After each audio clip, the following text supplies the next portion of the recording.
이제 주일을 빼고 부활절까지 딱 20일이 남았습니다. 20일 동안 20일 남았는데요.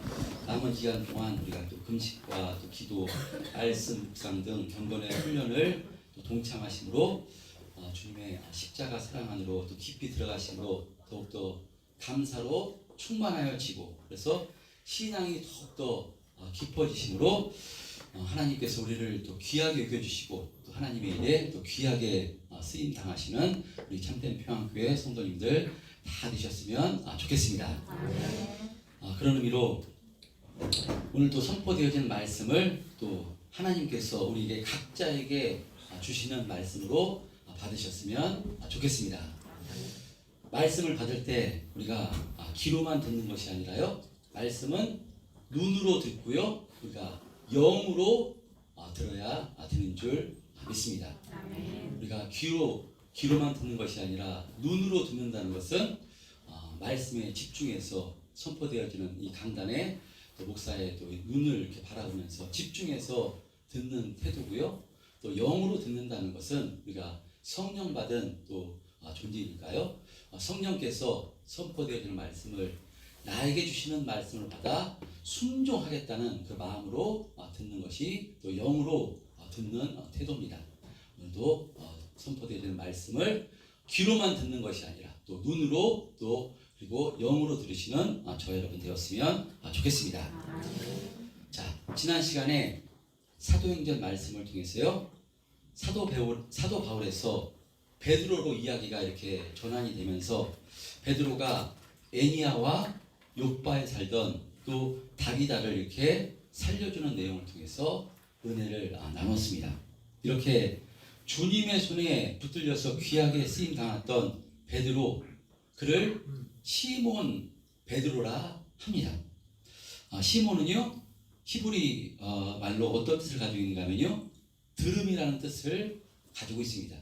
베드로, 우리가 잘 알고 있습니다. 반석이라는 뜻입니다. 그래서 이 두 단어를 합쳐서 시몬 베드로라 할 때 이 두 단어의 뜻을 알면 그것이 시몬 베드로가 그 이름의 뜻이 어떤 의미를 또 가지고 있는가 우리가 알 수가 있는데요. 시몬 베드로, 들음에서 반석이 된다라는 의미일 수 있습니다. 그러니까 반석 같은 믿음 어떻게 만들어지는가 하면요, 하나님의 말씀을 들음에서 반석 같은 믿음이 세워진다는 것입니다. 평생 고기자리하던 세상적으로 보면 못 배우고 또 보잘것없는 베드로가 자신을 찾아오신 예수님을 주목하고요, 예수님의 부르심을 듣고 그 말씀에 순종하자 위대한 반석으로 주님께서 세워 주신 것입니다. 여러분, 그래서 베드로를 사용해서 주님께서는 예루살렘 성전 미문의 앞에서 앉아있던 나면서부터 한 번도 걷지 못한 그 앉은뱅이를 예수 그리스도 이름으로 일으켜 세워줌으로 그 앉은뱅이가 하나님을 찬송하며 하나님을 경배하는 그런 이적의 역사를 베풀어 주시고요, 또 예루살렘에서 베드로가 말씀을 복음을 선포하자 3,000명, 5,000명이 회개하고 예수님을 믿게 되는 그런 역사가 일어납니다. 그리고 이 베드로를 예루살렘에만 머물게 하시는 것이 아니라요, 이제 이방 땅 루다에서 중풍병으로 8년 동안 침상에 누워있던 애니야를 다시 일으켜 세워주고, 더 나아가서 바로 욥바에 살던 죽은 다비다라는 여제자를 향해서요, 다비다야 일어나라, 다비다 쿰 선포함으로 다비다를 살려주는 엄청난 이적을 행하게 된 것입니다. 여러분, 이와 같은 역사, 베드로의 능력과 베드로의 힘으로 이렇게 된 것이 아니라요, 베드로가 주님의 말씀을 듣고 그 말씀에 순종할 때 주님께서 그를 반석 같은 믿음으로 세워주셨기에 이와 같이 주님께 붙들려 베드로가 주님께 귀하고 힘있게 쓰임을 당한 것입니다. 그런 의미로 저 여러분도 주님의 말씀을 듣고 그 온전히 순종하기를 힘쓰심으로 시몬 베드로와 같이 주님의 손에 붙들려서 값지고 귀하게 쓰임 받으시고요, 하나님께서 축복하시는 저와 여러분 되었으면 좋겠습니다. 이와 같이 지난 말씀에는 베드로가 루다에 사는 애니야를 일으켜 세워주고 죽었던 다비다를 다시 살려주는 엄청난 이적을 해냈는데요. 이제 사도행전 10장 오늘 본문에서는요, 성령님께서 베드로를 통해서 바로 유대인이 아닌 이방인에게 복음을 전함으로 이방인도 성령 받아 예수님을 영접함으로 구원받는 역사를 일으키시는 그런 내용이 기록되어 있습니다. 자, 그런 의미로 성령께서는 사도행전 9장에서 다비다를 살려준 사건을 통해서 온 요파 사람이 알고 많은 사람이 주를 믿게 되었다 라고 이렇게 말씀하고요. 이런 엄청난 표적을 행한 이 베드로가 지난 말씀 9장 43절에 보면요, 어디에 머물렀다라고 기록하는가 하면요, 우리 지난 말씀 9장 43절 한번 합독해 보겠습니다. 시작. 베드로가 요파에 나가서 시몬이라는 무교장의 집에 머무니라. 예, 베드로가 죽었던 다비다를 다시 살려줬을 때 다비다를 위해서 울며 통곡하던 과부들과 그 요파에 살던 예수 믿는 성도들이 바로 교회에서 얼마나 베드로를 섬기고 싶었겠습니까?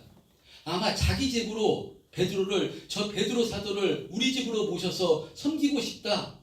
요파에 좋은 숙소가 있다면 많은 돈이 들어간다 할지라도 저 베드로 사도를 모셔서 쉬게 하고 싶다. 그렇게 모시고 싶었을 것입니다. 근데 베드로는요, 그런 그 요청에 응하지 않고요, 지금 어디에 머물게 되는가 하면요, 자신의 이름과 같은 시몬, 그러니까요, 무두쟁이 시몬의 집에 머문 것입니다. 이것은 무엇을 상징적으로 보여준 것인가 하면요, 베드로에게 복음이 들어오니까 성령께서 베드로를 주장하시니까요, 유대인들이 부정하다고 여겼던 신분과 계급을 초월하는 신앙으로 베드로가 세워졌음을 보여주는 것입니다. 유대인들은 이 가죽 조제 기술자인 이 무두쟁이를 최하층 천민으로 간주해서 인간 취급을 하지 않았습니다. 왜냐하면요, 무두쟁이는 이 가죽을 얻기 위해서 죽은 시체, 그러니까 동물의 시체를 다루기 때문에 율법에서는 이 죽은 시체를 다루는 것은요, 부정한 것으로 여겼기 때문에 바로 그러니까 이 무두쟁이는 율법을 어긴 자이고, 그래서 무두쟁이와 관계를 맺으면 그 사람도 부정하게 되는 것으로 여겨서요, 이 무두쟁이를 상종도 하지 않았습니다. 그냥 인간 취급을 하지 않았습니다. 그래서 오늘 본문 6절에 보면요, 그는 무두장이 시몬의 집에 유숙하니 그 집은 해변에 있더라 라는 말씀같이 이 무두쟁이 사람들과 같이 살 수 없었고요, 그래서 바닷가에, 외딴 바닷가에 홀로 살 수밖에 없는 그런 존재가 무두장이 시몬이었습니다. 그런데 베드로는 바로 수많은 요파 사람들의 요청, 자기 집으로 모시고자, 좋은 곳으로 모시고자 했을 텐데요, 그런 것을 마다하고 유대인들이 경멸하고 상종도 하지 않았던 해변가에 있는 무두장이 시몬의 집에서 여러 날을 머물게 된 것입니다. 이것은 유대인으로서는 상상할 수 없는 일을 지금 유대인인 베드로가 행한 것이고, 베드로가 바로 성령 받아 성령으로 거듭나게 되니까요, 바로 이렇게 바라보는 세계관이 바뀌게 된 것입니다. 그리스도 예수 안에서 바로 하나님의 관점으로 모든 것을 바라볼 때 그 사람의 신분과 직업과 계급에 따라 판단하고 평가하는 것은 하나님의 뜻이 아니요, 하나님이 기뻐하는 것이 아님을 깨달아 알게 된 것입니다. 그런 의미로요, 예수를 잘 믿게 되면, 우리가 예수 믿는 사람은 예수를 잘 믿게 되면 절대로 사람을 외모로 평가하거나 판단하지 않습니다. 인간이 얼마나 자기 중심적이고 이기적입니까? 근데 그 이기적이고 자기 중심적인 생각과 마음을 인간이 고쳐먹는 것이 쉬운 것인가? 쉽지 않습니다. 어쩌면 도무지 할 수 없는 것입니다. 그러나 성령 받아 예수님이 주인된 인생으로 바뀌게 되면요, 예수님이 그 사람을 주장하니까 이렇게 생각과 마음이 변화돼서 베드로와 같은 모습으로 변화가 되는 것입니다. 전 우리 참된평안교회 성도님들이 성령 충만하심으로 이렇게 베드로와 같은 모습으로 날마다 변화되시기를 주님의 이름으로 축원드립니다. 자, 그런데 성령께서는요, 베드로가 무두장이 시몬과 하나 되는 모습에서 한 단계 더 변화될 수 있도록 은혜를 베풀어 주시는데요. 그것이 무엇인가 하면 베드로가 받아들인 무두장이 시몬은요, 그가 유대인들의 인간 취급을 하지 않았지만 그래도 같은 유대인입니다. 무두장이 시몬 유대인입니다. 그런데 이제 예수님께서는 여기서 한 단계 더 나아가 유대인들의 가치관으로는 도저히 바로 이방인들은요 구원받을 자격도 없고, 바로 유대인들이 이방인은 개돼지 취급을 했는데 그 이방인에게도 복음 전하게 하는 일을 지금 베드로를 통해서 하시고자 하십니다. 그래서 오늘 본문에 보면요, 이방인 중에 최초로 복음을 받아들여 예수 믿게 된 사람이 등장하는데요. 그 사람이 누군가 하면요, 오늘 본문 1절 한번 합독해 보겠습니다. 1절 시작. 가이사랴에 고넬료라는 사람이 있으니 이달리아 베드로라는 군대의 백부장이라. 예, 베드로를 통해서 복음을 받아들임으로써요, 이방인에게도 이제 성령 임하는 역사와 함께 바로 구원받는 역사가 일어나게 되는데요. 그 사람이 누군가 하면요, 바로 고넬료라는 사람입니다. 이것은 유대인에게서는 도무지 있을 수 없는 일이라고 생각했는데, 이렇게 유대인들이 가지고 있던 편견을 깨트려 이제 복음이 유대인에게뿐만 아니라 세상 모든 사람들에게 전해지게 되는 그 하나님의 뜻을 베드로를 통해서 지금 이루고 계시는데요. 이 복음이 이방인에게 전해지는 이 내용에 대해서는 우리가 다음 주일에 한번 본격적으로 살펴보고요. 오늘은 여기에 선택받은 고넬료에 대해서 한번 살펴보도록 하겠습니다. 고넬료, 가이사랴에 고넬료라는 사람이 있으니 이달리아 부대라는 군대의 백부장이라 1절에 말씀같이요. 가이사랴는 이 당시 어떤 도시인가 하면요, 요바에서 해변가로 한 15km, 20km 정도 떨어진 그 위치에 지중해 해안가에 세워진 도시로서요, 이 팔레스타인 지방에서 로마 제국의 행정 중심 도시가 돼서 유대 총독 관저와 집무실이 있었고, 많은 로마인들이 지금 여기에 살고 있었습니다. 가이사랴, 한마디로요, 가이사랴는 어떤 땅인가 하면 이스라엘 땅에 있는 로마인의 도시라고 할 수 있습니다. 자, 이런 가이사랴에 로마 군인들로만 구성된 바로 이달리아 부대가 있었는데요. 그 부대에서 100명의 로마 군인을 이끄는 바로 백부장 가운데 고넬료라는 사람이 있었습니다. 자, 이 고넬료 2절에 어떻게 소개하는가 하면요, 오늘 본문 2절에 이 고넬료에 대해서 그가 경건하여 온 집안과 더불어 하나님을 경외하며 백성을 많이 구제하고 하나님께 항상 기도하더니, 자, 지금 이 고넬료를 소개합니다. 네 단어로 소개하는데, 경건하여 경외하며 많이 구제하고 항상 기도하였다 라고, 이렇게 경건하고 경외하며 구제하고 기도하던 사람이 고넬료입니다.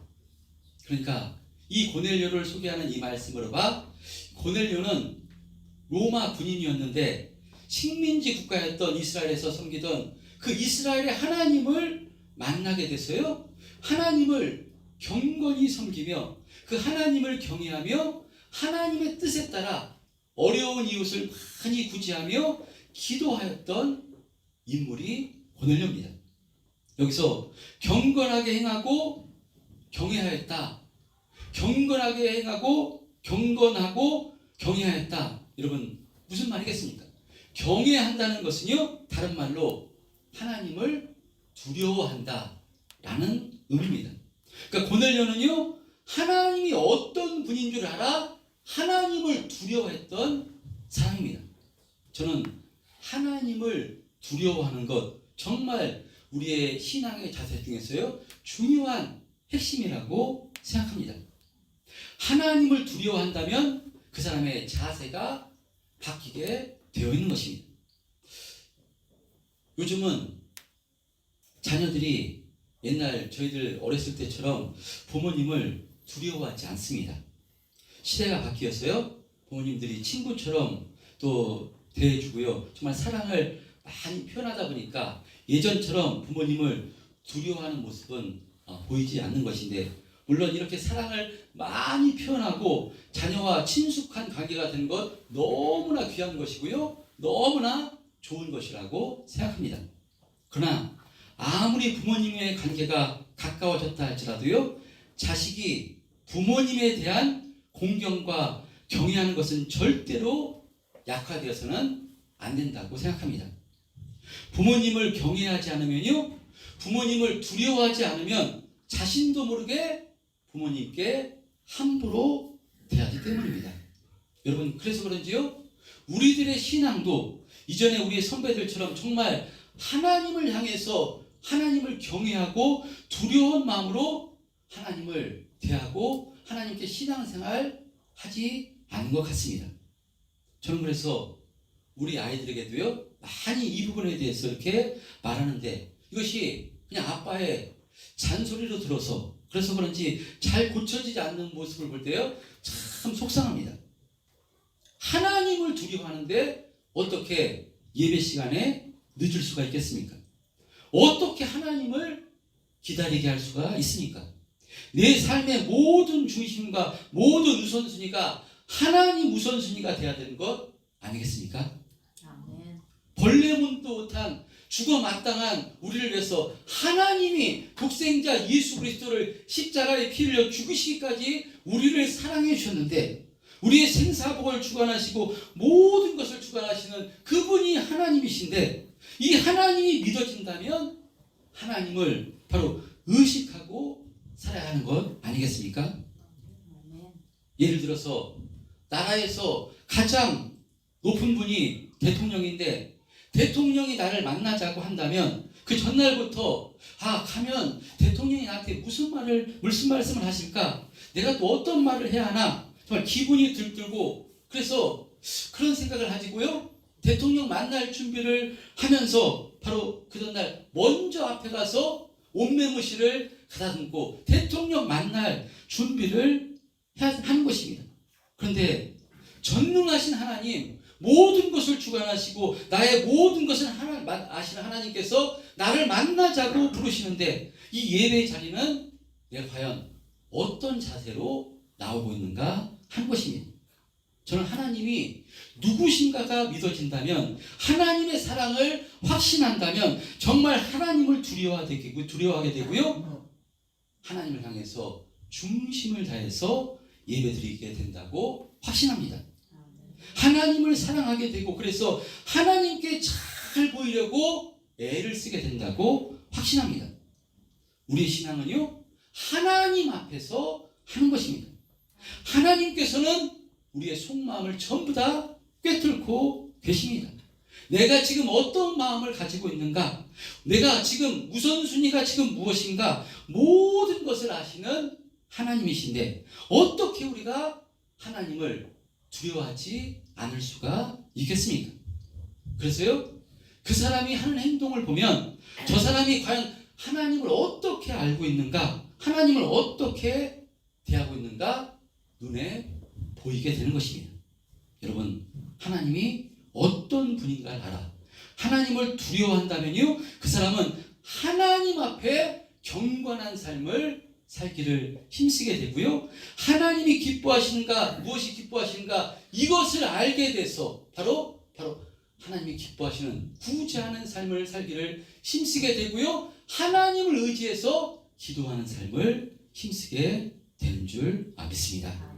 전 우리 참된 평화교회 성도님들이 성령으로 충만하셔서 정말 하나님이 어떤 분이고 하나님 우리를 얼마나 사랑하신가, 이 하나님을 알게 되심으로 하나님을 경외하시고요, 하나님께 마음과 온 정성을 다 쏟으시기를 주님의 이름으로 축원드립니다. 아멘. 자, 고넬료가 어떤 경로로 하나님을 알게 되었는지 성경에 기록되어 있지 않지만요. 그는 식민지 나라였던 바로 이스라엘에 와서요. 그 전능하신 여호와 하나님을 알게 만나게 된 것입니다. 그래서 하나님이 누구신가를 알게 되자 이 고넬료가 하나님을 경외함으로 경건하고 바로 하나님이 기뻐하시는 바로 구제하고 기도하는 삶을 힘썼던 것입니다. 그러자 이 고넬료 오늘 본문 4절에 보면요. 이 하나님께서 천사를 통해서 고넬료에게 뭐라고 얘기하는가 하면요. 말씀하시는가 하면요. 고넬료에게 내 기도와 구제가 하나님 앞에 상달되어 기억하신 바 되었다 라고 이렇게 말씀합니다. 바로 하나님의 천사를 통해서 고넬료에게 내 기도와 구제가 하나님 앞에 상달되어 기억하신 바 되었다. 여러분, 우리의 신앙과 삶이 하나님 앞에 상달돼서 하나님께서 우리의 신앙과 삶을 기억하신다면 이것보다 더 큰 축복과 은혜가 어디 있겠습니까? 여러분, 고넬료가 정말 하나님께서 기뻐하시는 신앙이었기 때문에요. 그의 구제와 그의 기도가 하나님께서 보시고 기억하셨던 것입니다. 여러분, 고넬료가 얼마나 하나님을 경외하고 하나님 중심이었는가 잘 볼 수 있는 내용이 오늘 말씀에 등장하는데요. 3절에 보면요. 하루는 제9시쯤 되어 환상 중에 밝히 봄에 하나님의 사자가 들어와 고넬료에 하니 라고 말씀합니다. 그러니까요. 이 제9시쯤 고넬료가 기도하고 있었던 것입니다. 제9시는 몇 시인가 하면요. 여기다 6시간을 더하면 현재 우리의 시간입니다. 그러니까 오후 3시입니다. 유대인들은 3시, 6시, 9시 시간을 정해놓고 하루에 3번 기도하는데요. 고넬료가 제9시 오후 3시에 항상 하나님께 기도하고 있었던 것입니다. 고넬료가 직업이 없는 게 아닙니다. 군인입니다. 군인의 삶 가운데서도요, 시간을 정해놓고 기도하는 것 정말 쉽지 않은 것이고요. 근데 고넬료가 그렇게 9시쯤 항상 기도했던 것입니다. 자, 그러면 고넬료가 매일 이렇게 시간을 정해놓고 기도하는데 무슨 기도했겠습니까? 하나님, 저 100부장인데 이번에 승진해서 1000부장 돼야 됩니다. 은혜를 베풀어 주옵소서. 1000부장 돼서 잘 먹고 잘 살아야 됩니다. 은혜를 베풀어 주옵소서 라고 맨날 기도했을까? 저는 그렇지 않았을 것이라고 생각합니다. 본문 2절에 보면요, 고넬료를 소개하길 온 집안과 더불어 하나님을 경외했다고 말씀하고 있듯이요, 고넬료는 혼자 하나님을 믿은 것이 아닙니다. 온 집안이 하나님을 섬긴 것입니다. 그렇다면 어떻게 온 집안이 하나님을 섬길 수 있게 된 것일까? 그것은 먼저 하나님을 섬기게 된 이 고넬료가 온 가족이 하나님을 섬길 수 있도록 그가 하나님을 전한 것이고요. 그리고 온 가족이 하나님을 섬길 수 있도록 하나님께 날마다 기도했던 것입니다.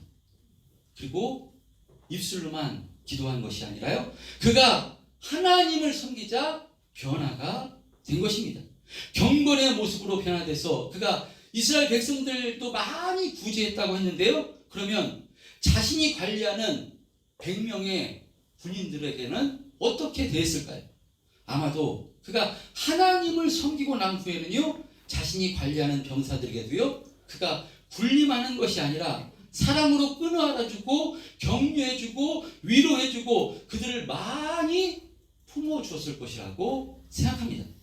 그러자 어떤 일이 벌어지는가 하면요, 7절에 보면요, 베드로가 유숙하는 집에 사람을 보낼 때 집안 하인들과 부하 가운데 경건한 사람 하나를 불러 보냈다고 말씀합니다. 그러니까요, 베드로가, 이 고넬료가 변화된 모습을 통해서 은혜를 받아 감동을 받았어요. 자신의 부하 가운데서도 하나님을 섬기는 경건한 자가 세워지게 된 것입니다. 그러니까요, 이런 고넬료의 구제와 이런 고넬료의 기도, 바로 하나님 앞에 상달될 수밖에 없는 것입니다. 이 고넬료의 중심, 이 고넬료의 기도를 하나님께서 전부 다 기억하셨어요. 그가 하나님은 알고 있지만 예수님은 모릅니다. 아직.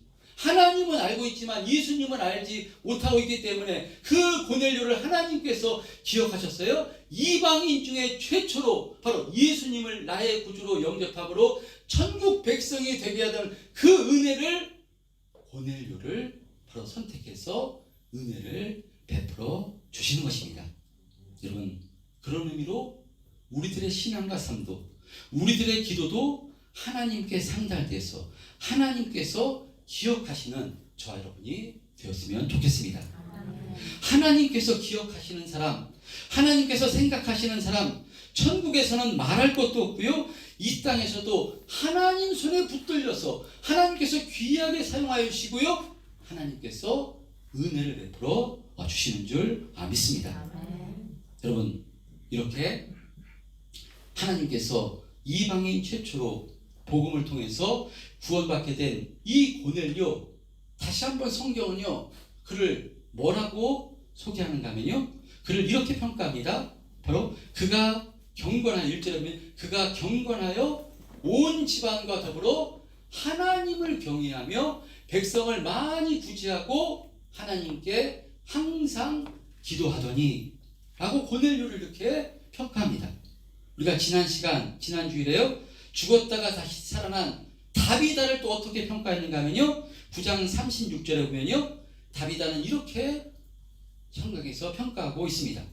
욥바에 다비다라는 여제자가 있으니 그 이름을 번역하면 도르가라, 선행과 구제하는 일이 심히 많더니 라고 이렇게 평가합니다. 그런데 이렇게 신앙을 좋게 평가하는 반면에요, 신앙을 또 이렇게 평가하는 사람도 있습니다. 우리가 가룟 유다에 대해서 잘 알고 있습니다. 가룟 유다는 자신의 스승을 은전 30에 팔아먹은 자로, 배신자로 평가하고요, 또 사도 바울은 디모데후서 4장 10절에 보면요, 또 데마라는 사람을 이렇게 평가합니다. 디모데후서 4장 10절에 보면요, 이렇게 말씀하는데요, 데마는 이 세상을 사랑하여 나를 버리고 데살로니가로 갔다 라고 이렇게 데마라는 사람을 성경에서 짧게 평가합니다. 예수를 믿었는데 세상을 사랑해서 데마는 세상으로 다시 돌아갔다라고 평가를 하는 것입니다. 여러분, 우리가 예수를 믿는데요, 우리를 평가하길 가룟 유다처럼 데마처럼 우리가 평가를 받는다면 이것처럼 절망은 없고요, 이것처럼 우리가 해서는 안 되는 줄 믿습니다. 우리가 지난주에 살펴봤던 다비다는요, 그가 죽었을 때 그가 구제하고 많이 사랑하고 섬겼던 그 과부들과 많은 사람들이 이 죽었던 다비다의 시체 앞에서 뭐라고 다비다를 얘기했는가 하면요, 베드로에게 다비다 없으면 안 된다고, 다비다가 이렇게 죽으면 안 된다고, 다비다는 우리에게 꼭 필요한 사람이라고, 그를 살려달라고 베드로에게 간구하는 것을 우리가 살펴봤습니다. 다비다 모든 사람이 그렇게 살펴가고요, 그래서 베드로를 불러와서 베드로에게 살려달라고, 다비다는 우리에게 너무나 귀한 사람이라고 이렇게 평가하는 것을 살펴봤습니다. 여러분, 우리가 이 땅에서 죽음을 맞이하게 될 때도 우리 주변 사람들로부터 이러한 어떠한 평가를 받게 될 것입니다. 그런데 아마 오늘 본문에 기록되어 있는 것처럼 그 사람에 대해서 뭐 책 한 권으로 아니면 A4지 몇 장으로 그 사람을 평가하는 것이 아니라요, 성경에 이렇게 한 줄로 평가하듯이 바로 우리에게도 그렇게 평가가 될 것입니다. 그분 참 좋은 분이었어.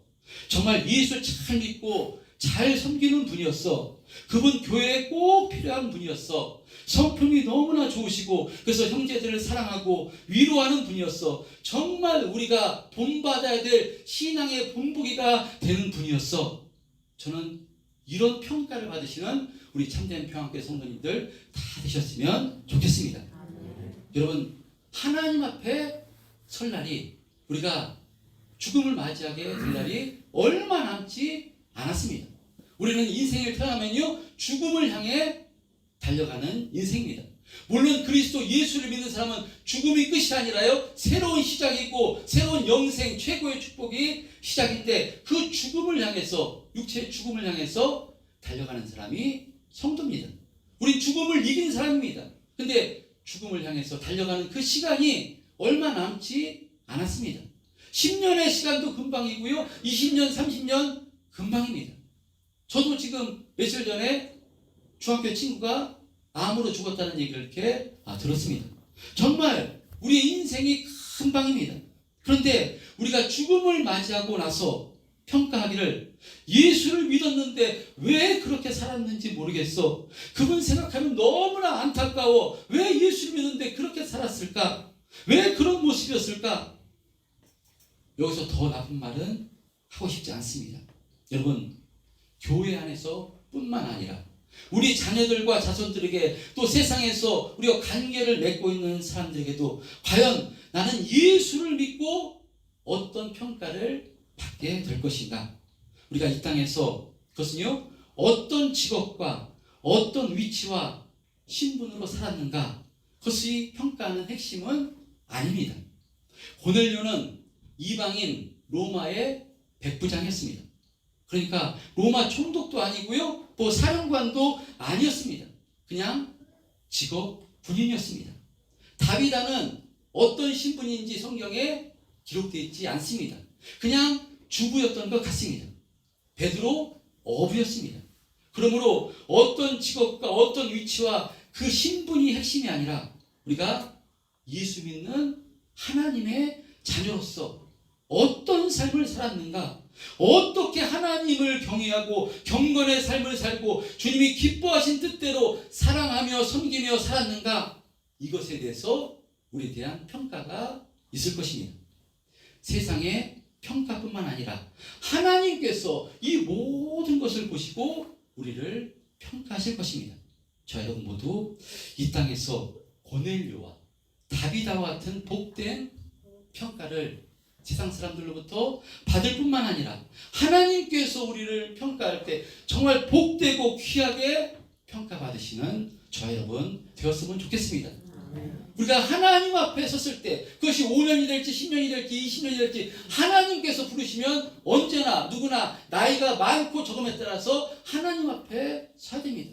그때 하나님께서 우리를 보실 때 하나님께서 수고했다, 고생했다, 힘들었지, 근데 너 내 자랑이다, 내 너를 항상 지켜보고 있었어, 참 고생했다, 네 평안히 쉬어라, 넌 내 기쁨이다. 여러분, 이런 평가를 받으시는 저 여러분 되었으면 좋겠습니다. 이런 평가를 나중에 받기 위해서 힘쓰는 삶을 산다면요, 이 땅에서도요 하나님께서 그 사람을 붙들어 주시고요, 은혜 베풀어 주시고요, 힘들 때 이렇게 세워 주시고요, 모든 것을 동원해서 하나님께서 선으로 역사해 주실 줄 믿습니다.